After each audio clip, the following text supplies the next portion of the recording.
कोल्हापूरमधल्या एका छोट्याशा कॉलेजमध्ये नवीन शैक्षणिक वर्ष सुरू झालं होतं. पहिल्याच दिवशी वर्गात एक नवीन मुलगी आली. साधा पांढरा ड्रेस, खांद्यावर बॅग, चेहऱ्यावर निरागस हसू आणि डोळ्यात मोठी स्वप्न. तिचं नाव होतं ईशा.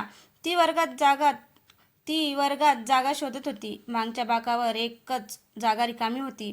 तिथे बसलेला मुलगा पुस्तकात गुंग होता. तो होता अरुण. ईशाने हळूच विचारलं, मी इथे बसू का? अरुणने पुस्तकातून नजर वर केली, हलकस हसला आणि म्हणाला, हो नक्कीच. त्या एका क्षणापासून त्यांचं आयुष्य नकळत बदलायला लागलं. काही दिवसातच दोघांची मैत्री झाली. लायब्ररीत एकत्र अभ्यास, कॅन्टीनमध्ये चहा, कॉलेजच्या गार्डनमध्ये तासनतास गप्पा. ईशाला अरुणचा शांत स्वभाव आवडू लागला. अरुणला ईशाचं मन मोकळं हसणं, पण दोघांपैकी कोणीच आपल्या भावना व्यक्त करत नव्हतं. एक दिवस कॉलेजची सहल महाबळेश्वरला गेली. सगळे मित्र वेण्या लेकवर बोटिंग करत होते. अचानक जोरदार पाऊस सुरू झाला. ईशाचा पाय घसरला. ती पाण्यात पडणार इतक्यात अरुणने तिचा हात घट्ट पकडला. क्षणभर दोघांचे डोळे एकमेकात हरवले. पावसाचे थेंब त्यांच्या चेहऱ्यावर पडत होते. आणि पहिल्यांदाच दोघांनाही जाणवलं, ही फक्त मैत्री राहिलेली नाही. त्या रात्री रिसॉर्टच्या टेरेसवर दोघे एकटे उभे होते. दूर डोंगरावर धुकं पसरलेलं होतं. अरुण हळू आवाजात म्हणाला, ईशा, मला तुझ्याशी काही बोलायचं आहे. ईशाच्या हृदयाचे ठोके वाढले. बोल ना. अरुणने तिच्या डोळ्यात पाहिलं. मला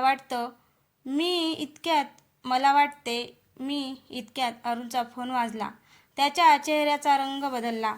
फोन ठेवतात त्याच्या डोळ्यात अश्रू आले. ईशा घाबरून म्हणाली, काय झालं?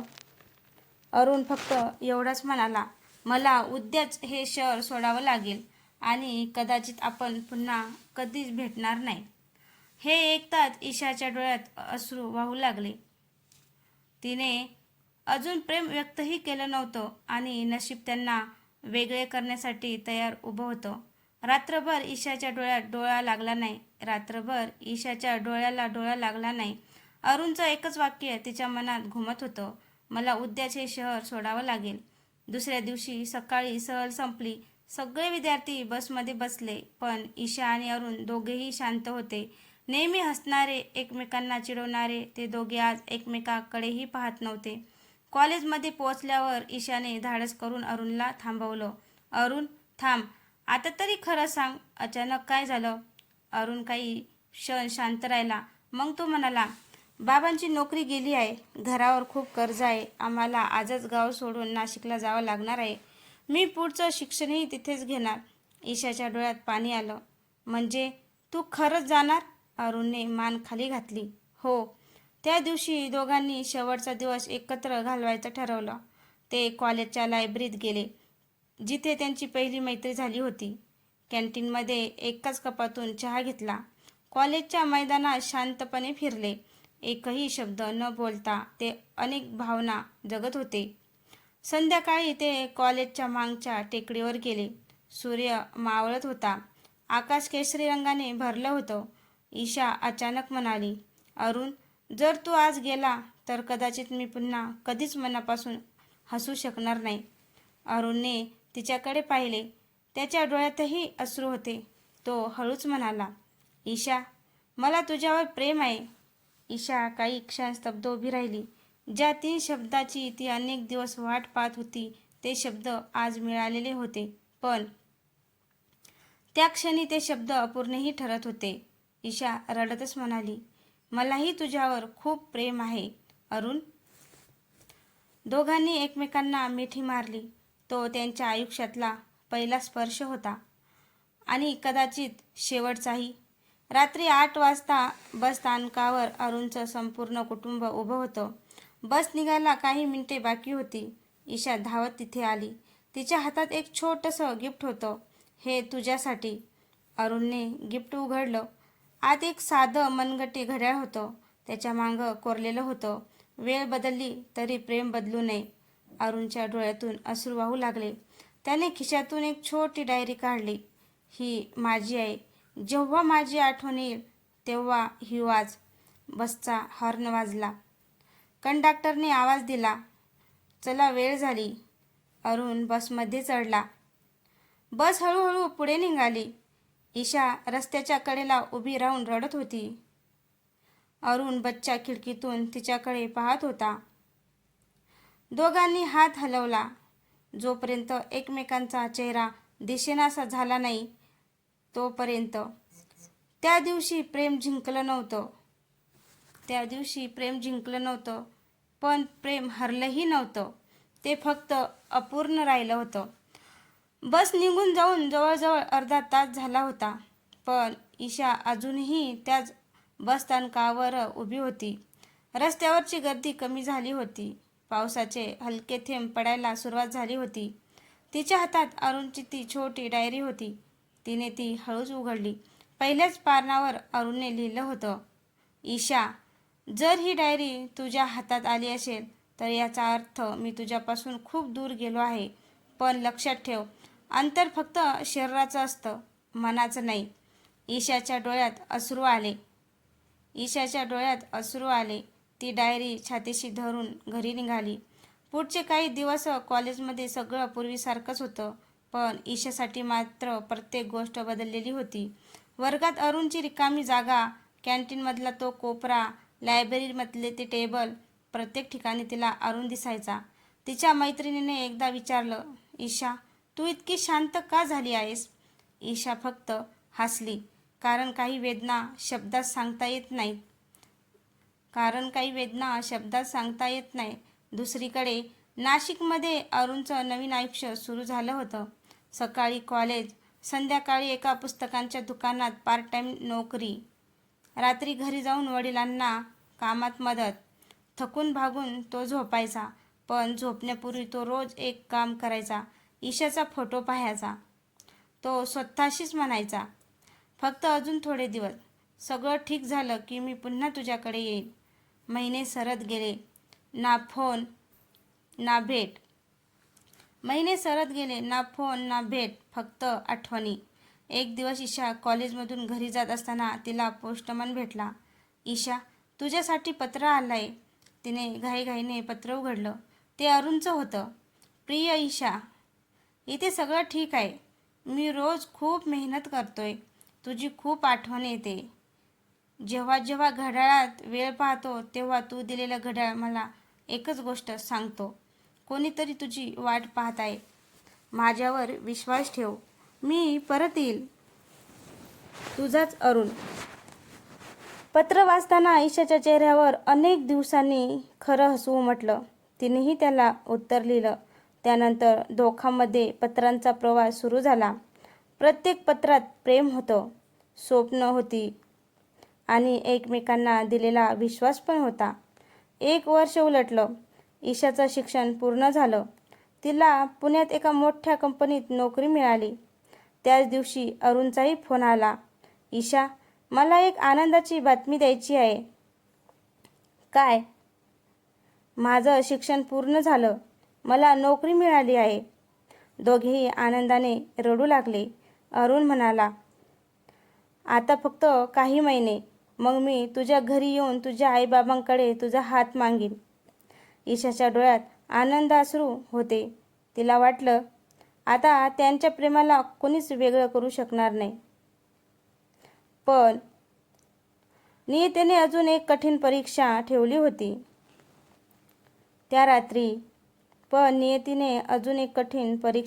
होती. त्या रात्री अरुण कामावरून घरी परतत असताना त्याच्या मोबाईलवर एक अनोळखी नंबरवरून फोन आला. फोन उचलताच समोरून एक वृद्ध माणसाचा आवाज आला. बाळा, तुझ्या आईची प्रकृती अचानक खूप गंभीर झाली आहे. लगेच सिव्हिल हॉस्पिटलमध्ये ये. अरुणच्या हातातून बाईकचा ताबा सुटला. तो भरधाव वेगाने हॉस्पिटलकडे निघाला आणि त्याच वेळी पुण्यात बसलेली ईशा अचानक अस्वस्थ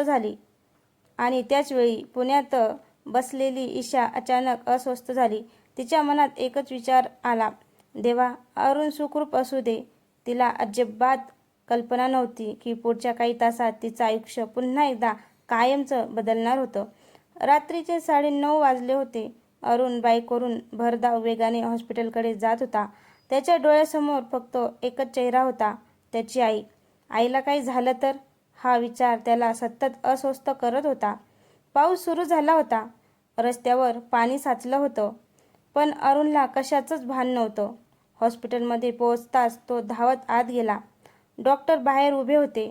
डॉक्टर, माझी आई कुठे आहे? डॉक्टरांनी त्याच्याकडे आश्चर्याने पाहिलं. तुमची आई? त्यांना तर काही झालेलंच नाही. अरुण थपकला. काय? पण मला फोन आला होता. डॉक्टर म्हणाले, तुम्हाला कोणीतरी खोटा फोन केला आहे. अरुणच्या कपाळावर आठ्या पडल्या. मग तो फोन कोणी केला? तेवढ्यात त्याच्या मोबाईलवर पुन्हा तोच नंबर चमकला. त्याने कॉल उचलला. समोरून फक्त एकच वाक्य ऐकू आलं. आज तुझं आयुष्य बदलायचं होतं आणि ते बदललं. कॉल लगेच कट झाला. अरुणने परत फोन लावला. नंबर बंद होता. दुसऱ्या दिवशी सकाळी ईशा नेहमीप्रमाणे ऑफिसला जाण्याची तयारी करत होती. तिचा फोन वाजला. तो अरुणचा होता. ती हसत हसत फोन उचलणार इतक्यात कॉल कट झाला. तिला वाटलं तो पुन्हा फोन करेल. पण पूर्ण दिवस गेला, फोन आला नाही. संध्याकाळी तिने अनेकदा फोन केला. The number you are calling is switch off. ईशाच्या मनात भीती निर्माण झाली. 2 दिवस, 3 दिवस, 2 दिवस, 3 दिवस, 1 आठवडा अरुणचा काहीच पत्ता नव्हता. ना फोन, ना पत्र, ना मॅसेज, ना कॉल. ईशाने नाशिकला जाण्याचा निर्णय घेतला. ती अरुणच्या जुन्या पत्त्यावर पोहोचली. पण तिथे दुसरंच कुटुंब राहत होतं. इथे अरुणचं कुटुंब राहत होतं ना? त्या गृहस्थांनी उत्तर दिलं, हो, पण ते 15 दिवसापूर्वी हे घर विकून निघून गेले. कुठे गेले? माहिती नाही. ईशाच्या डोळ्यात अश्रू आले. तिने अरुणच्या कॉलेजमध्ये चौकशी केली. तिथेही तो नव्हता. पुस्तकांच्या दुकानात गेली. मालक म्हणाला, अरुणने अचानक नोकरी सोडली. कुठे गेला? त्याने कोणालाच काहीच सांगितलं नाही. ईशा पूर्णपणे कोसळली. ज्यावर तिने जीवापाड प्रेम केलं तो माणूस जणू या जगातूनच गायब झाला होता. दुसरीकडे एका अनोळखी शहरात एका छोट्याशा खोलीत अरुण खिडकीतून बाहेर पाहत बसला होता. त्याच्या चेहऱ्यावर दाढी वाढली होती. डोळ्यात झोप नव्हती. टेबलावर ईशाचा फोटो ठेवलेला होता. त्याने फोटो हातात घेतला. डोळ्यात पाणी आलं. ईशा, मला माफ कर. मी तुला दिलेलं वचन मोडलं. पण जर मी तुझ्या आयुष्यात परत आलो तर तुझा जीव धोक्यात येईल. इतक्यात दारावर टकटक झाली. एक माणूस आत आला. तो म्हणाला, वेळ संपली आहे, तयार हो. अरुण शांतपणे उठला. त्याने शेवटच्यांदा ईशाचा फोटो पाहिला आणि ड्रॉवरमध्ये ठेवून दिला. दार बंद झालं. खोली पुन्हा रिकामी झाली. फक्त टेबलावर एक पत्र पडलं होतं. त्या पत्रावर लिहिलं होतं, ईशा, जर नशिबाने पुन्हा भेट घडवली तर मी तुला सगळं सत्य सांगेन. पण जर मी परत आलो नाही तर मला विसरून जा. पत्रावर पडलेला एक अश्रू अजूनही ओला होता. 5 वर्षांनी पुण्यातील एका मोठ्या कंपनीत एका महत्त्वाच्या प्रोजेक्टसाठी नवीन CEO येणार होता. सगळे कर्मचारी त्यांची वाट पाहत होते. दार उघडलं आणि आज जो माणूस आला तो पाहून ईशाच्या हातातून फाईल खाली पडली. समोर उभा होता तो होता अरुण. पण त्याच्या नजरेत ओळखीची एकही भावना नव्हती. जणू तो ईशाला कधीच ओळखत नव्हता. ऑफिसमधली कॉन्फरन्स हॉलमध्ये पूर्ण शांतता होती. सगळे कर्मचारी नव्या CEOचं स्वागत करण्यासाठी उभे होते. ईशाच्या हातातून फाईल खाली पडली होती. तिच्या डोळ्यासमोर उभा होता तो अरुण. 5 वर्षांनंतर तोच चेहरा, तोच आवाज. 5 वर्षांनंतर तोच चेहरा, तोच आवाज. पण आता त्याच्या व्यक्तिमत्वात प्रचंड बदल झाला होता. महागडा सूट, आत्मविश्वासाने भरलेला चेहरा आणि डोळ्यात एक विचित्र थंडपणा. ईशाच्या डोळ्यात अश्रू दाटले. तिला वाटलं अरुण तिला पाहताच धावत येईल, पण तसं काहीच झालं नाही. अरुणने तिच्याकडे फक्त एक कर्मचारी म्हणून पाहिलं. Good morning everyone. त्याचा आवाज ऐकताच ईशाचं हृदय जोरात धडधडू लागलं. संपूर्ण मीटिंगमध्ये तिचं लक्ष एका शब्दावरही नव्हतं. तिच्या मनात फक्त एकच प्रश्न होता, हा तोच अरुण आहे का? मीटिंग संपल्यानंतर ईशा धावत त्याच्या कॅबिनमध्ये गेली. दार ठोठावलं. May I come in sir? Yes. ती आत गेली. दोघे समोरासमोर उभे होते. काही क्षण कोणीच बोललं नाही. शेवटी ईशा हळू आवाजात म्हणाली, अरुण? तो शांतपणे म्हणाला, मिस ईशा, ऑफिसमध्ये मला सर म्हणा. ईशा स्तब्ध झाली. अरुण, मी आहे ईशा. अरुण काही क्षण तिच्याकडे पाहत राहिला. मग म्हणाला, हो, तुमच्या फाईलवर नाव वाचलं, पण मला वैयक्तिक गोष्टीसाठी वेळ नाही. हे ऐकताच ईशाच्या डोळ्यातून अश्रू वाहू लागले. तू असं का बोलतोयस? तुला आठवत नाही का? अरुणने खिडकीबाहेर पाहिलं. मला सगळं आठवतं. हे ऐकून ईशाच्या चेहऱ्यावर क्षणभर आनंद उमटला. पण पुढच्या क्षणी अरुण म्हणाला, आणि म्हणूनच मी त्या सगळ्यापासून दूर गेलो. ईशाच्या मनात हजारो प्रश्न होते. का? माझी चूक काय होती? मी तुझी इतकी वर्ष वाट पाहिली. अरुणच्या डोळ्यात वेदना स्पष्ट दिसत होत्या, पण त्याने त्या लपवल्या. तो शांतपणे म्हणाला, काही प्रेमकथा शेवटपर्यंत पोहोचण्यासाठी नसतात. त्या फक्त आठवण बनण्यासाठी जन्माला येतात. ईशा रडतच कॅबिनमधून बाहेर पडली. ऑफिसच्या टेरेसवर जाऊन ती कोसळली. तिची मैत्रीण नेहा धावत आली. ईशा, काय झालं? ईशा फक्त एवढंच म्हणाली, तो परत आला आहे, पण माझ्यासाठी नाही. त्याच रात्री अरुण एकटाच त्याच्या आलिशान बंगल्यात बसला होता. त्याने ड्रॉवर उघडला. आत अजूनही तेच जुनं मनगट्टी घड्याळ होतं, जे ईशाने त्याला निरोपाच्या दिवशी दिलं होतं. त्याने ते हातात घेतलं. त्याच्या डोळ्यात पाणी आलं. तो स्वतःशीच म्हणाला, ईशा, आज मी तुझ्याशी खोटं बोललो. मी तुला विसरलो नाही ग. मी आजही तुझ्यावर तितकंच प्रेम करतो. पण जर तू माझ्याजवळ आलीस तर ज्या लोकांपासून मी तुला वाचवण्यासाठी दूर गेलो ते पुन्हा तुझ्या आयुष्यात नाश करतील. इतक्यात त्याच्या मोबाईलवर एक मेसेज आला. तू नियम मोडत आहेस. ईशापासून दूर राहा, नाहीतर यावेळी ती जिवंत राहणार नाही. मेसेजसोबत ईशाचा त्या दिवशी ऑफिसमधून बाहेर पडतानाचा फोटो होता. अरुणच्या चेहऱ्यावर भीती स्पष्ट दिसू लागली. त्याने ताबडतोब मोबाईल बंद केला. खिडकीतून बाहेर पाहत तो हळूच म्हणाला, देवा, माझ्यामुळे पुन्हा तिच्यावर संकट येऊ देऊ नकोस.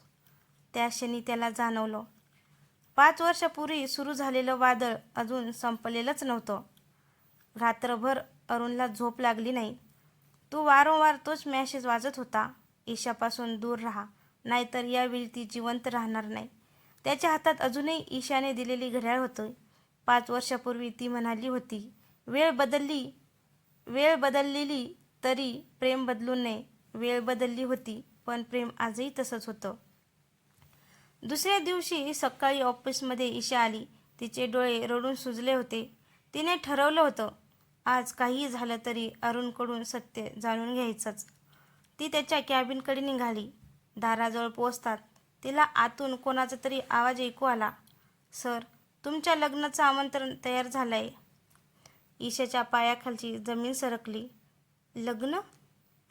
तिच्या हातातून फाईल खाली पडली. आवाज ऐकून अरुण बाहेर आला. त्याने ईशाकडे पाहिलं. ईशा थरथरत्या आवाजात म्हणाली, तू लग्न करतोयस? अरुण काही क्षण शांत राहिला. मग स्वतःला कठोर दाखवत म्हणाला, हो, पुढच्या महिन्यात. हे ऐकताच ईशाच्या डोळ्यातून अश्रू वाहू लागले. मग माझ्यावरचं प्रेम अरुणने नजर वळवली. ते खूप आधी संपलं होतं. हे बोलताना त्याचं स्वतःचंच हृदय तुटत होतं. ईशा काहीही न बोलता तिथून निघून गेली. त्या दिवशी तिने ऑफिसमधून रजा घेतली. ती थेट त्या जुन्या कॉलेजमध्ये गेली जिथे त्याची पहिली भेट झाली होती. रिकाम्या वर्गात जाऊन ती शेवटच्या बाकावर बसली, जिथे एकेकाळी अरुण तिच्या शेजारी बसायचा. तिने डोळे मिटले आणि आठवणीचा पूर आला. पहिली भेट, पहिला चहा, महाबळेश्वरचा पाऊस, पहिली मिठी, बसस्थानकावरचा निरोप, सगळं डोळ्यासमोर उभं राहिलं. ती रडत म्हणाली, देवा, जर त्याला माझ्यावर प्रेम नसेल तर इतक्या वर्षानंतर पुन्हा आमची भेट का घडवलीस? त्याच वेळी अरुण ऑफिसमध्ये एकटाच बसला होता. त्याचा विश्वासू मित्र रोहित त्याच्याकडे आला. अरुण, तू वेडा झाला आहेस का? तुझं अजूनही ईशावर प्रेम आहे, मग तिच्याशी असं का वागतोयस? अरुणने ड्रॉवरमधून एक जाड फाईल बाहेर काढली. रोहितने ती उघडली आणि त्याचा चेहरा पटकन पांढरा पडला. फाईलमध्ये ईशाचे फोटो होते. ती कुठे जाते, कोणाला भेटते, कधी ऑफिसमधून बाहेर पडते, सगळ्यांची माहिती. रोहित घाबरून म्हणाला, हे कोणी केलं? अरुण शांत आवाजात म्हणाला, ज्याच्यापासून मी 5 वर्षापूर्वी पळालो, ते अजूनही माझा पाठलाग करत आहेत. त्यांनी स्पष्ट सांगितलं आहे, मी ईशाच्या आयुष्यात परत गेलो तर तिचा जीव घेतील. रोहितच्या अंगावर काटा आला. मग लग्नाचं काय?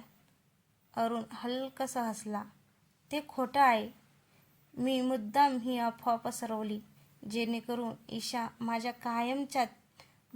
ईशा माझा कायमचा तिरस्कार करेल आणि माझ्यापासून दूर जाईल. त्याच्या डोळ्यातून अश्रू ओघळले. कधीकधी ज्याच्यावर सर्वात जास्त प्रेम असतं त्याच्यापासूनच सर्वात दूर जावं लागतं. संध्याकाळ झाली. ईशा घरी परतत होती. रस्त्यावर पाऊस सुरू झाला होता. ती छत्रीशिवाय चालत होती. अचानक तिच्या मागे एक काळी हळूहळू येऊन थांबली.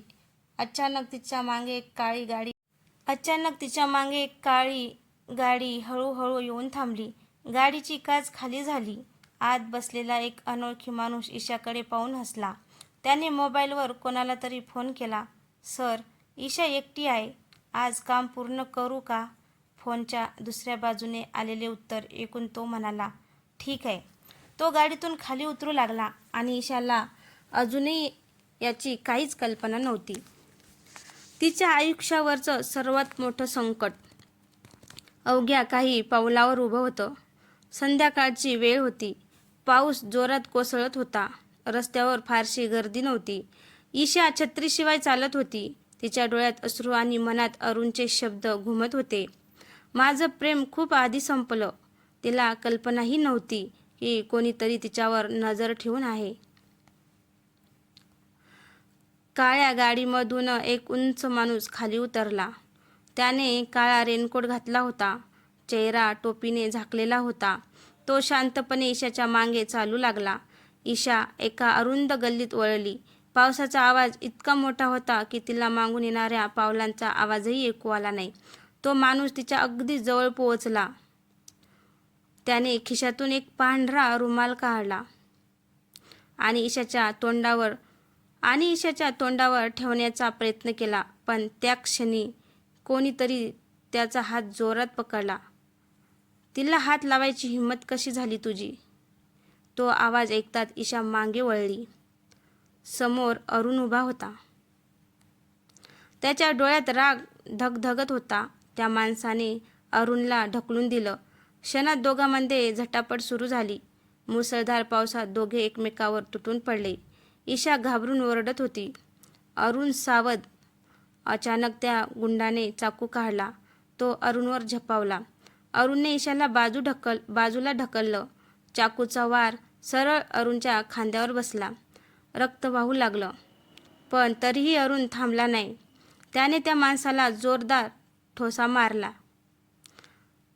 त्याने त्या माणसाला जोरदार ठोसा मारला. गुंड जमिनीवर पडला. दुरून पोलिसांच्या सायरनचा आवाज ऐकू येताच तो उठला आणि गाडीमध्ये बसून पळून गेला. ईशा धावत अरुणजवळ आली. अरुण, तुला खूप रक्त येते. तिने तिचा दुपट्टा फाडून त्याच्या जखमेवर बांधला. तिचे हात थरथरत होते. तिच्या डोळ्यातून अश्रू थांबत नव्हते.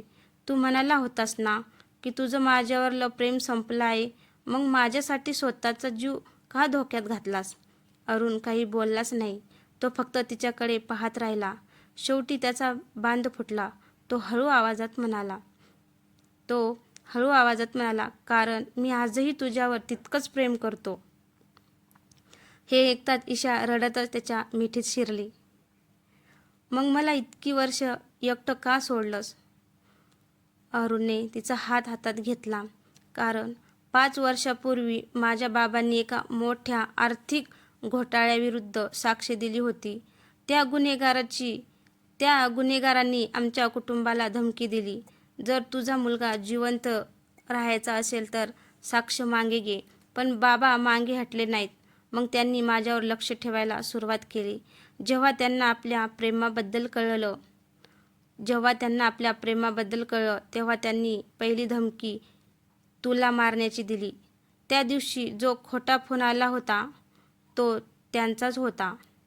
मला शहर सोडायला भाग पाडलं गेलं. मी दूर गेलो कारण मला वाटलं तू माझ्यापासून दूर राहशील तर सुरक्षित राहशील. ईशाच्या डोळ्यातून अश्रू वाहत होते. एकदा तरी मला सत्य सांगू शकला असतास ना? अरुण शांतपणे म्हणाला. तुला सत्य सांगितलं असतं तर तू माझी साथ सोडली नसतीस आणि मग ते तुला जिवंत ठेवले नसते. दोघे बोलत असताना रस्त्याच्या पलीकडे उभी असलेल्या काळ्या गाडीमध्ये बसलेला तोच माणूस दुर्बिणीतून त्यांच्याकडे पाहत होता. त्याने मोबाईलवर एक फोटो काढला आणि कोणाला तरी पाठवला. काही सेकंदात उत्तर आलं, आता दोघांनाही संपवा. यावेळी चूक होता कामा नये. तो माणूस हसला. त्याने गाडीचं इंजिन सुरू केलं आणि दूर अंधारात निघून गेला. अरुण आणि ईशा मात्र 5 वर्षानंतर पुन्हा एकत्र आले होते. पण त्यांना अजूनही माहिती नव्हतं, त्यांच्या प्रेमाची सर्वात कठीण परीक्षा अजून बाकी होती. रात्रभर पाऊस थांबला नव्हता. हॉस्पिटलच्या खोलीत शांतता होती. अरुणच्या खांद्यावर शस्त्रक्रिया करून जखमेवर पट्टी बांधण्यात आली होती. डॉक्टरांनी स्पष्ट सांगितलं होतं, जखम खोल आहे पण धोका टळला आहे. मात्र काही दिवस पूर्ण विश्रांती घ्यावी लागेल. ईशा त्याच्या पलंगाशेजारी बसली होती. 5 वर्षांनी ती पुन्हा त्याच्या इतकी जवळ बसली होती. दोघेही शांत होते. कधीकधी शांततेतच सर्वात जास्त शब्द दडलेले असतात. थोड्या वेळाने अरुणने डोळे उघडले. समोर ईशा दिसताच तो हलकासा हसला. तू अजून इथेच आहे? ईशा रागाने म्हणाली. मी तुला एकटं सोडून कुठे जाणार? अरुणच्या चेहऱ्यावर अनेक दिवसांनी खरं हसू उमटलं. दुसऱ्या दिवशी सकाळी डॉक्टरांनी अरुणला डिस्चार्ज दिला. ईशा त्याला घरी घेऊन गेली. रस्त्यात दोघांपैकी कोणीच काही बोलत नव्हतं. गाडीत फक्त पावसाचा आवाज ऐकू येत होता. अचानक अरुण म्हणाला, ईशा, जर तुला माझ्यावर अजूनही प्रेम असेल तर माझ्यापासून दूर जा. ईशाने गाडीत बाजूला थांबवली. ती त्याच्याकडे वळली. तिच्या डोळ्यात राग आणि अश्रू दोन्ही होते. 5 वर्षापूर्वी तुझं ऐकलं, त्याची शिक्षा मी रोज भोगली. आता नाही. यावेळी संकट आलं तर आपण दोघं मिळून सामना करू. पण मी तुला पुन्हा कधीच सोडून जाणार नाही. अरुण काही बोलूच शकला नाही. त्याने फक्त तिचा हात हातात घेतला. त्या स्पर्शात 5 वर्षाचं अंतर विरघळून गेलं.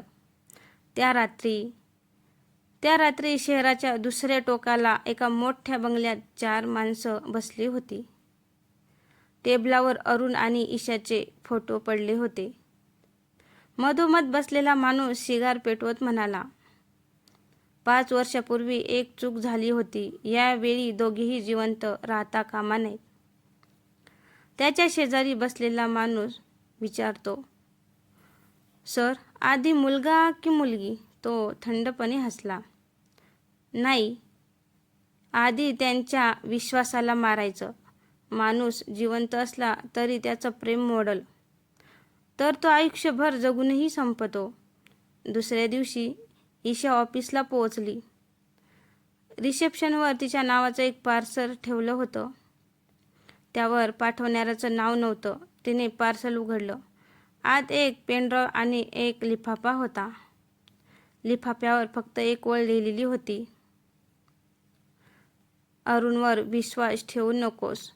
ईशाचं हृदय जोरात धडधडू लागलं. तिने घाईघाईने पेनड्राईव्ह लॅपटॉपमध्ये लावली. व्हिडिओ सुरू केला. स्क्रीनवर अरुण दिसत होता. तो एका सुंदर मुलीचा हात हातात घेऊन उभा होता. काही क्षणांनी त्या मुलीने अरुणला मिठी मारली आणि व्हिडिओ तिथेच संपला. ईशाच्या डोळ्यात अश्रू आले. हे काय आहे? तिला वाटलं अरुणने तिची फसवणूक केली. त्या क्षणी तिच्या मोबाईलवर एका अनोळखी नंबरवरून मेसेज आला. संपूर्ण सत्य जाणून घ्यायचं असेल तर आज संध्याकाळी 7 वाजता जुन्या पुलावर ये. एकटीच. ईशाने अश्रू पुसले. तिने निर्णय घेतला. आज ती सत्य जाणूनच घेणार. पण तिला माहिती नव्हतं तो व्हिडिओ खरा नव्हता. तो अत्यंत हुशारीने तयार केलेला बनावट पुरावा होता आणि ती ज्या ठिकाणी जाणार होती तिथे तिच्यासाठी एक भयंकर सापळा तयार होता. सत्य, विश्वास आणि शेवटचा निर्णय. संध्याकाळचे 7 वाजायला 5 मिनिटे बाकी होती. जुन्या पुलावर धोक्याची चादर पसरली होती. खाली नदीचा प्रचंड प्रवाह वाहत होता. आजूबाजूला एकही माणूस नव्हता. ईशा थरथरत्या पावलांनी पुलावर पोहोचली. तिच्या मनात राग, दुःख आणि शेकडो प्रश्न होते. ती आज फक्त एकच गोष्ट जाणून घेण्यासाठी आली होती. अरुण खरंच तिचा विश्वासघात करत होता का? तेवढ्यात मागून एका कारचा आवाज आला. एक काळी कार तिच्या समोर येऊन थांबली. त्यातून एक तरुणी खाली उतरली. साधा पांढरा ड्रेस, चेहऱ्यावर शांत स्मित. ती म्हणाली, तूच ईशा? हो, पण तुम्ही कोण? ती मुलगी हलकसं हसली. माझं नाव सोनाली. जिचा व्हिडिओ तू पाहिलास ती मीच. ईशाच्या छातीत धडधड वाढली. म्हणजे अरुणच तुझ्याशी? सोनालीने लगेच तिचं वाक्य तोडलं. नाही, तो व्हिडिओ पूर्ण पाहिलाच गेला नाही. तिने मोबाईल काढला. त्यात तोच व्हिडिओ होता. पण यावेळी पूर्ण व्हिडिओमध्ये दिसत होतं सोनाली रडत होती. ती अरुणला म्हणत होती, दादा, मला भीती वाटते. अरुण तिच्या डोक्यावर हात ठेवत म्हणाला, घाबरू नकोस, मी आहे ना. ईशाने आश्चर्याने विचारले, दादा? सोनालीच्या डोळ्यात पाणी आलं. हो. अरुण माझा सक्का भाऊ नाही, पण 5 वर्षापूर्वी त्याने माझा जीव वाचवला होताच. तेव्हापासून मी त्याला दादा म्हणते. ज्यांनी त्यांच्या कुटुंबाला धमक्या दिल्या त्यांनीच माझ्या आईवडिलांचाही जीव घेतला. आम्ही दोघं त्याच लोकांपासून लपून राहत होतो. ईशाच्या डोळ्यात पश्चाताप दाटला. म्हणजे हा व्हिडिओ मुद्दाम अर्धवट पाठवला होता? हो, तुझा आणि अरुणचा विश्वास तोडण्यासाठी. तेवढ्यात धडम पुलाच्या दुसऱ्या टोकाला स्फोट झाला. दोघी घाबरून मागे वळाल्या. तीच काळी गाडी भरधाव वेगाने त्यांच्याकडे येत होती. सोनाली ओरडली, ईशा पळ! पण उशीर झाला होता. गाडीतून 4 माणसं उतरली. त्यांनी दोघींना वेढा घातला. त्यांच्यातला एक म्हणाला, बॉसचा आदेश आहे, आज ही गोष्ट कायमची संपवायची. त्याच वेळी अरुणला रोहितचा फोन आला. अरुण, ईशा जुन्या पुलावर गेली आहे. अरुणच्या चेहऱ्याचा रंग उडाला. काय? तो क्षणाचाही विलंब न करता कार घेऊन तिथे निघाला. त्याच्या मनात एकच विचार होता, यावेळी मी तिला काहीही होऊ देणार नाही. पुलावर त्या गुंडांनी ईशाला पकडलं. सोनाली त्यांना थांबवण्याचा प्रयत्न करत होती. एक गुंड रागाने म्हणाला, बाजूला हो. त्याने सोनालीला जोरात ढकललं. ती पुलाच्या कड्यावर आदळली. ईशा किंचाळली. सोनाली! इतक्या दूरवरून एका कारचा आवाज घुमला. भरधाव वेगाने अरुणची कार पुलावर आली. त्याने ब्रेक न लावता कार सरळ त्या गुंड्याच्या दिशेने वळवली. गुंड घाबरून बाजूला झाले. अरुण कारमधून उतरला. त्याच्या डोळ्यात आता भीती नव्हती, फक्त ईशाला वाचवण्याचा निर्धार होता. तो ईशासमोर उभा राहिला आणि म्हणाला, जोपर्यंत माझा श्वास चालू आहे तोपर्यंत कोणाचाही हात ईशापर्यंत पोहोचणार नाही. त्या क्षणी गुंडाचा बॉस कारमधून खाली उतरला. त्याचा चेहरा पाहताच अरुण जागेवरच थिजला. कारण तो चेहरा त्याला चांगलाच ओळखीचा होता. जिवंत असलेलं गुपित. पुलावर भीषण शांतता पसरली होती. पावसाचे थेंब अजूनही कोसळत होते. अरुण समोर उभा असलेल्या त्या माणसाकडे एकटक पाहत होता. त्याच्या हातपायांचा थरकाप उडाला. तो नकळत पुटपुटला, नाही, हे अशक्य आहे. ईशाने आश्चर्याने विचारले, अरुण, हा कोण आहे? त्या माणसाच्या चेहऱ्यावर एक थंड हसू उमटलं. तो हळूहळू पुढे आला. इतक्या वर्षांनी भेटतोय अरुण, आणि स्वागतही नाही करत? अरुणच्या डोळ्यात राग दाटला. तू जिवंत कसा काय? ईशा आणि सोनाली एकमेकींकडे पाहू लागल्या. त्यांना काहीच समजत नव्हतं. तो माणूस मोठ्याने हसू लागला. ज्याला तू 5 वर्षापूर्वी आगीत जळून मेलाय असं समजलास, तो आज तुझ्यासमोर उभा आहे. अरुणच्या कपाळावर घाम आला. ईशा घाबरून म्हणाली, अरुण, कोण आहे हा?